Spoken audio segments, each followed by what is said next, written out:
حاسة بشرتك باهتة؟ عم تطلعلك حبوب أو آثار الشمس والتصبغات مو رايحين؟ لا تقلقي حبيبتي، اليوم جايبتلك 3 خلطات طبيعية سهلة وبتناسب كل أنواع البشرة. أول خلطة هي العسل مع الليمون. ملعقة صغيرة من العسل مع كم نقطة ليمون، حطيهن على وجهك ل10 دقائق وبعدين اغسلي بمي فاترة. هالخلطة بتنظف المسام وبتفتح لون البشرة من أول استعمال. الخلطة الثانية لبن وخيار. ملعقة لبن مع شرايح خيار ناعمة، مديهن على وجهك وخليهن شوي ليرتاحوا.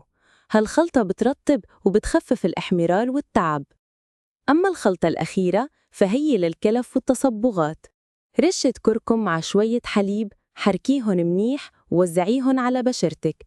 خليها تنشف وبعدين اغسلي بلطف، رح تشوفي فرق واضح خلال أسبوع. جربيهن وشاركين النتيجة، وإذا حبيتي الخلطات تابعينا لأنه دايما في أسرار جديدة لبشرتك.